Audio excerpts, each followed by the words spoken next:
Peace. It's me again, O.G.B.O for Mega Man Codes, here with part 2,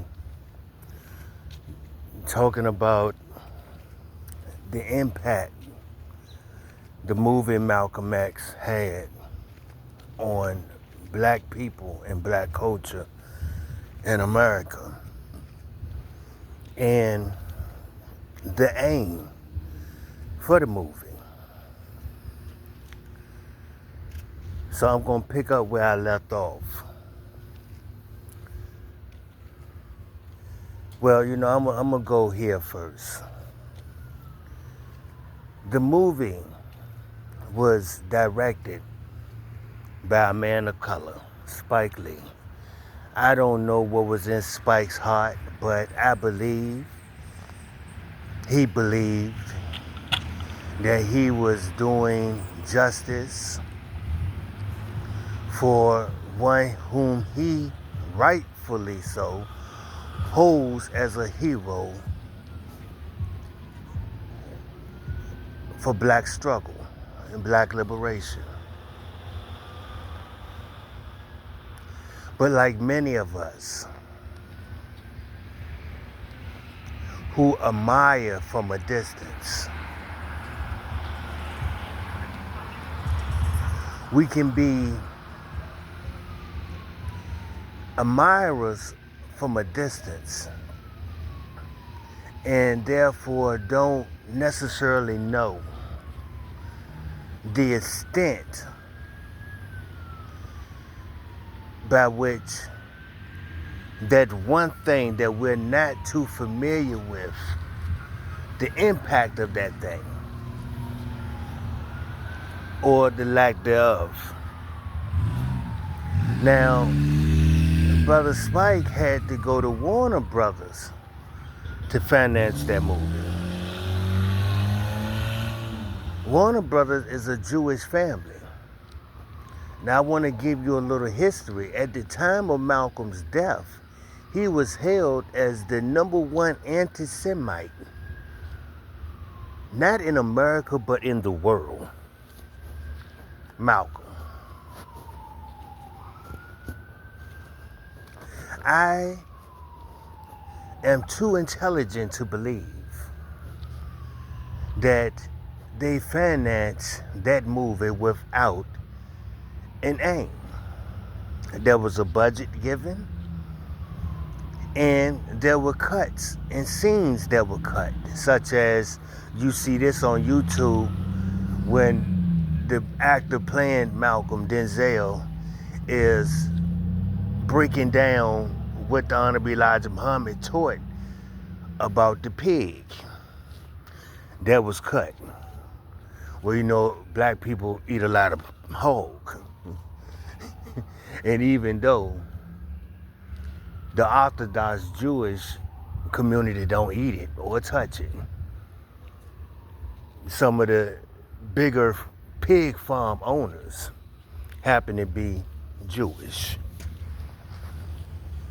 That was cut. We went into why different scenes, such as who appeared in his cell, why that was cut. We went over why his brother, Wilbert and Filbert, introducing him to Islam, why that was cut. Okay? So now let's look at the aim. The aim was to raise Malcolm to sainthood and reduce the man who made Malcolm into a lustful old man. Did it work? Absolutely. But let's look at the bigger conspiracy. Did you know that it's been proven that the FBI used a NYC police officer as the trigger man in the assassination of Malcolm X? Did you know that?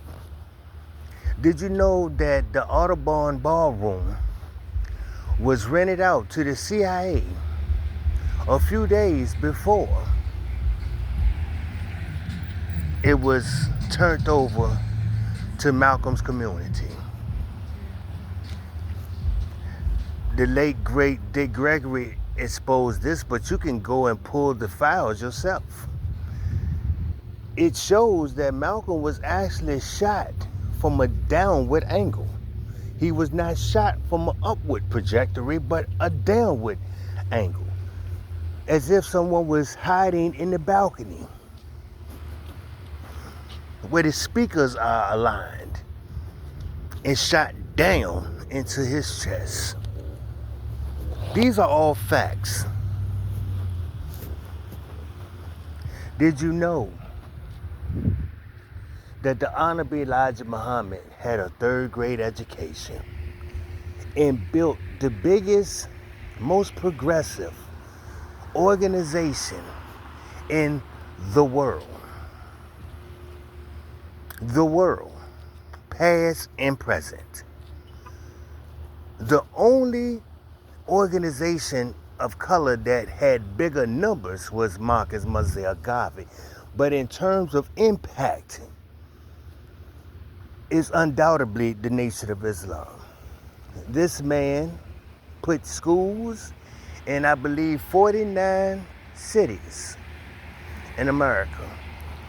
I mean, accredited schools that turned out honor students. This man put grocery stores in major cities throughout the United States.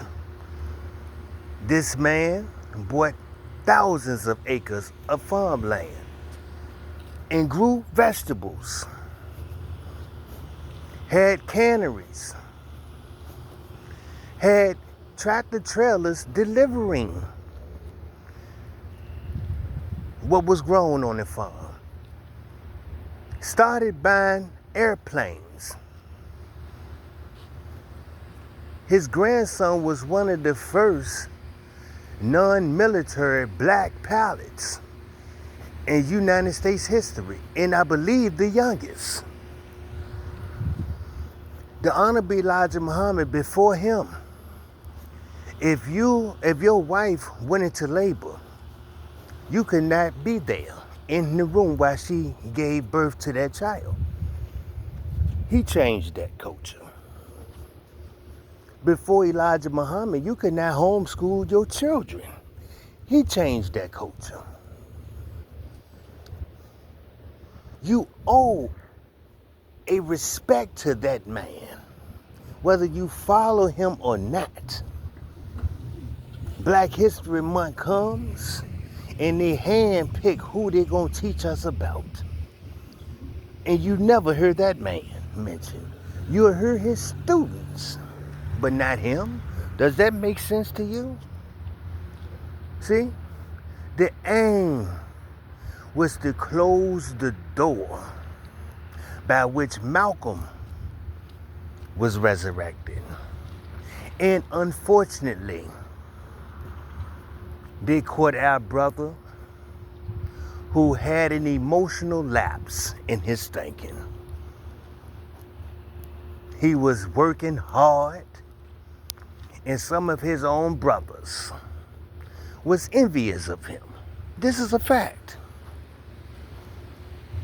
Yeah, the nation has some weak people in it also. We no different, man. We didn't fall out of heaven. Most of us climbing out of hell just like you. And some were envious of Malcolm in his closeness to the Honorable Elijah Muhammad. But most of you don't know any Muslims by name, other than Malcolm, Elijah, maybe Muhammad Ali, and Farrakhan. So when I say there was some envious brothers, your mind start thinking Farrakhan. When you, by chance, go read the book or purchase the book, the autobiography of Malcolm X by Alice Haley, it's only a handful of people who he acknowledged in that book. And one was an outstanding young minister out of Boston by the name of Louis X. Go read it. He loved Farrakhan. Farrakhan loved him. That relationship went left. And let me explain it to you in human terms. Because we get all holier than thou, and you're right and you're wrong, and they were hating on him. We get into this foolishness, this niggerology. See? We do this niggerology thing. Crab in the bucket mentality. But let me put this in human terms for you, so maybe you can relate to it. Say you and I are friends, right? We play every day. And for whatever reason, my family abandoned me. I'm maybe 6, 7 years old. You inform your father and your mother. You know my friend, O.G.B.O, man, he came home and his mom and dad was gone. They left him. You know, we don't know what's going to become of him. And your mom and father say, well, look, just bring him to the house. We'll figure something out. And they make a bed for me in your house. Hell, they give me a room with you. When they make you a plate, they make me a plate of equal portion. When they buy you school clothes, they buy me school clothes. They make no distinction between you and I. And at first, you love this. See, because I'm your brother you never had. But after a while, you start feeling a little funny, you know? Because you used to having your dad's love all to yourself. And now you sharing it with this brother that you brought home one day. So you starting to feel away. And now how you feeling is starting to show up. Your little jealousy is starting to show up. You know, you're always going to tell your daddy something that I done or something I said, always trying to get me in trouble. See? So now you're feeling away. I'm feeling away too. Thinking, maybe I'm not welcome here. And I notice Papa, because I'm calling your daddy Papa too, you know, he haven't been talking as much to me as he usually talk. Maybe he's starting to feel that I'm a burden. See? Now, I go out and I do something that he told me and his son not to do. He didn't just tell me, he told us both. Don't go and speak on that particular situation. Now, I'm speaking about the assassination of the former president. You have to put yourself in that time frame and realize that Kennedy was Clinton before Clinton to black people. Black people love Kennedy. When Malcolm spoke what he spoke about Kennedy, he turned black people against him. His teacher, the Honorable Elijah Muhammad, thought it would be wise to take him out to public for a while, because it just might save his life. See, he did not realize the can of worms that he opened up for himself. When you are on the world stage, you have to be careful how you conduct yourself, especially when you represent a controversial message. You have an open enemy that's looking to get at you. You don't go opening doors for him. And this is what Malcolm was doing. But because of how his brothers was treating him, he started feeling that maybe it won't just the brothers. Maybe it's the father as well. See? So Malcolm stepped out in his emotions. See?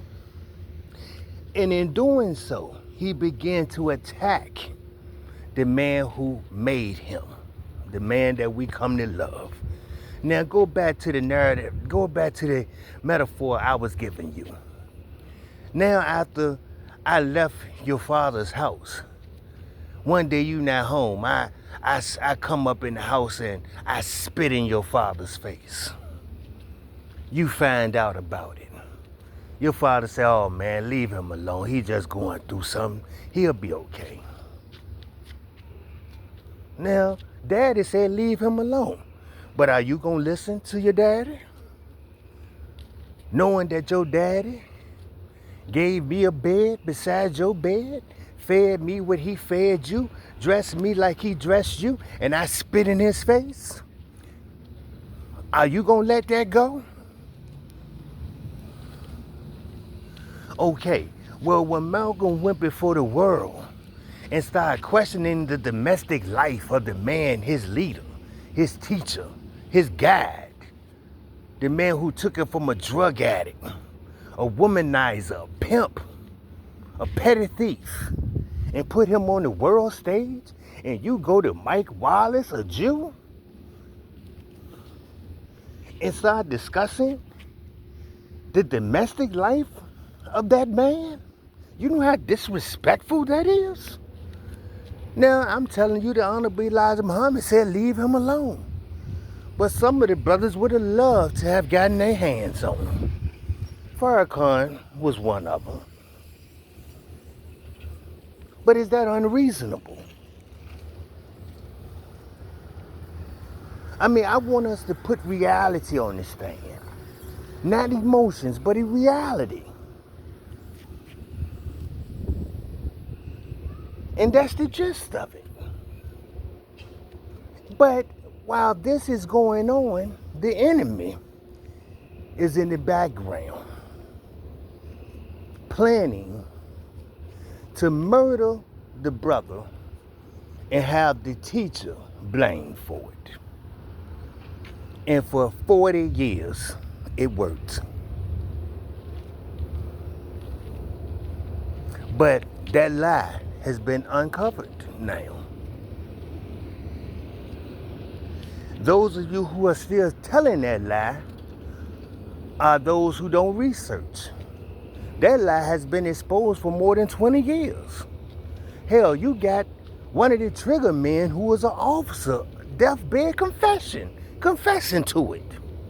You have Malcolm's daughter exonerating the Nation of Islam. So for those of you who are still throwing that rhetoric around, either you're brainwashed, you too lazy to study, or you just a nigga looking for a reason not to be with those who are doing something to advance us as a people. In my conclusion, feeling Farrakhan-ish. This is O.G.B.O. for Omega Man Codes. For more useful information, tune in. Share my videos. Spread the content. Leave a comment. I don't entertain foolery. If you ask me a sincere question, I give you a sincere answer. If you ask me some foolishness, some emotional little gibberish, you go ahead and keep that to yourself, because I want to address it. This is O.G.B.O. for Omega Man Codes. Until next time, peace and hair grease.